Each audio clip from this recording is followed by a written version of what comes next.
Hi guys, I am back and we are continuing our discussion about manifesting your heart's desires, achieving those New Year's resolutions that you have set, and being able to be smart about your goals. What do I mean by SMART? As I've stated before, it's specific, measurable, attainable, realistic, and time-sensitive goals. I'm going to continue giving you tips and tricks on how to achieve these things. Today we're talking about measurable goals. When your goals are measurable, you know what you are working towards. You know what your measure of success is. And when you have both achieved and when you have exceeded your goals. It is a beautiful, beautiful thing because it gives you that opportunity to pat yourself on the back and say, good job. Whereas if you don't have those, how do you know if you are successful? It's sort of like, I want to be rich, but what does that mean? I want to lose weight. What does that mean? I want to be successful in my business, my career. What does that mean? My husband and I see this every single day. Both of us are small business owners. So we don't have a boss who at the end of the day is like, good job, Dawn. Good job, Dawn. I'm proud of you. Pat, pat, pat on the back. We have to give ourselves those pats on the back. Well, yes, we hear it from our clients and they are pleased with what we are doing for them. To ultimately be successful, we could say that yes, we are serving those clients, but how do we know we are growing? How do we know we are continuing to achieve and be successful?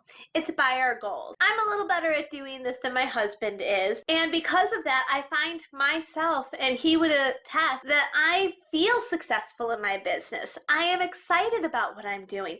I know that I am hitting metrics. He struggles with setting those metrics, and because of that, he struggles with his business and feeling successful in it. Setting these type of SMART goals is not easy, but it is so helpful when you do actually sit down and make these goals. For example, myself, one of my goals was seeing 1,000 clients in a year. You know what? When I met that goal, I celebrated and my heart sung.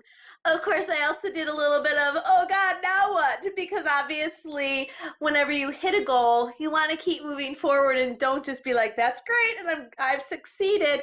We want to keep growing. So now I have to reimagine and think about what is my next SMART goal? What is my next step?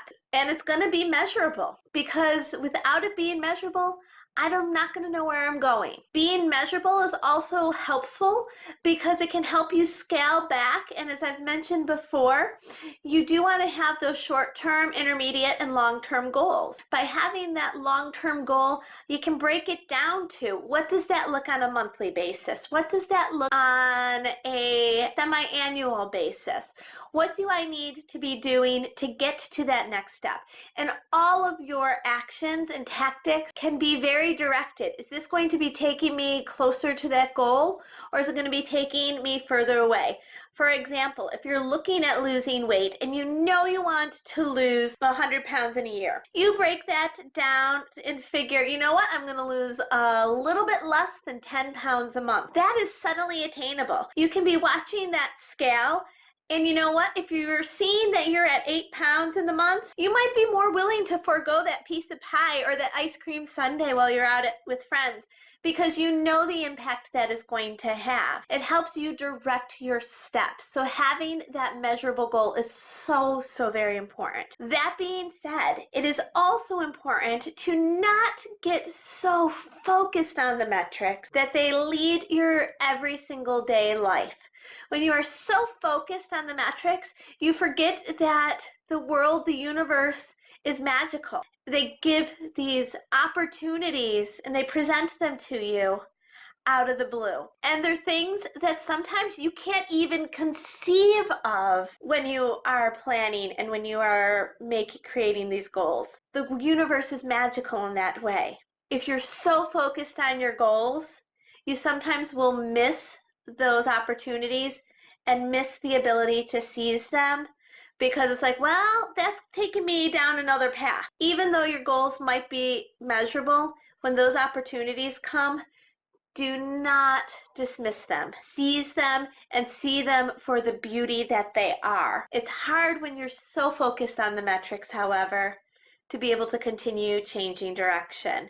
It's also hard because sometimes those metrics, they are something where once you achieve them, if you're not keeping your eyes open for what else is possible, once you achieve them, you don't know where to go. And that can be a scary place to be. As I said, I'm a little scared knowing that I have to reimagine my goals. For someone who's so focused on the metrics, that's even scarier. So that's some tips for how to be looking at your measurable. Pick realistic goals, but something that you can measure, you can track, you can keep dibs on.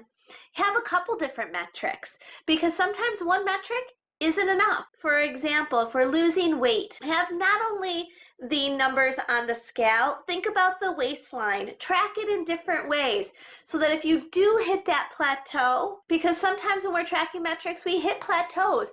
And for the person who is obsessed with watching those numbers, if they hit a plateau, they're in trouble and it might cause them to want to give up. By having other guidelines, other metrics to follow, you're going to find that while one isn't moving, something else is. And it keeps you being affirmed of your success and allows you to trust in the beauty that is the universe, bringing and attracting those goals, manifesting them into your life, and believing that they are possible.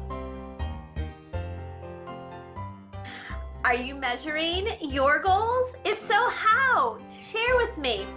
Like and subscribe to my channel and share with all your friends. I'll be back real soon with a few more tips.